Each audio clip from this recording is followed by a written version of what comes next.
జగన్ హయాంలో ఏపీలో పాలన భ్రష్టు పట్టిందని, దేవాలయాలు విగ్రహాలు ధ్వంసం చేశారని బీజేపీ ఓబీసీ మోర్చా జాతీయ అధ్యక్షుడు లక్ష్మణ్ మండిపడ్డారు.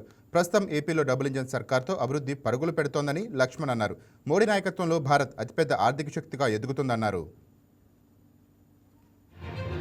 ప్రధానమంత్రి నరేంద్ర మోడీ గారు గత 12 సంవత్సరాలుగా అభివృద్ధి ఎజెండాగా భారతదేశాన్ని ప్రపంచంలోనే 4వ ఆర్థిక అతిపెద్ద దేశంగా తీర్చిదిద్దడంతో పాటు పేదల సంక్షేమ పథకాలు కూడా అంతిమ వ్యక్తి, చివరి వ్యక్తి వరకు కూడా చేరవేయటంలో పారదర్శకంగా, దళారీ వ్యవస్థ లేకుండా నేరుగా ఈరోజు డీబీటీ మాధ్యమం ద్వారా పేదవారికి అందజేయడంలోనూ ప్రజల మనోభావాలకు అనుగుణంగా అభివృద్ధి సంక్షేమంతో పాటు భారతదేశం యొక్క సంస్కృతి, సాంప్రదాయాలు, ప్రజల విశ్వాసాలను పరిగణలోకి తీసుకొని దేశవ్యాప్తంగా దాదాపు 20 రాష్ట్రాల్లో ఎన్డీఏ ప్రభుత్వాలు డబుల్ ఇంజిన్ సర్కార్ ఆధ్వర్యంలో కొనసాగుతున్న అభివృద్ధి,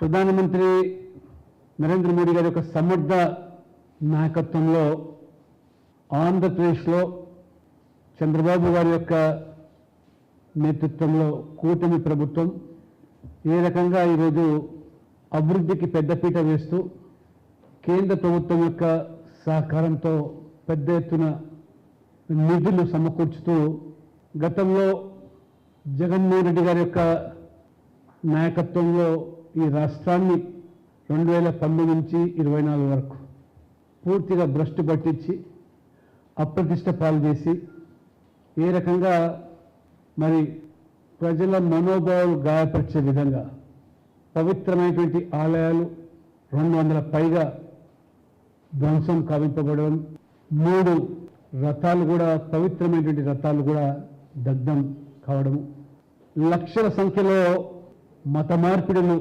ఆంధ్రప్రదేశ్లో కొనసాగడం, అది జగన్మోహన్ రెడ్డి గారి యొక్క మరి పాలనలో పరాకాష్ట. ఆ రోజు యూపీఏ ప్రభుత్వంలో ఏ రకంగా దేశం అధోగతి పాలు చేయడం జరిగిందో దానికి భిన్నంగా మోదీ గారు జీరో టాలరెన్స్ అండ్ కరప్షన్, మచ్చుకైన అవినీతికి తావు లేకుండా ఒక స్వచ్ఛమైన పరిపాలన.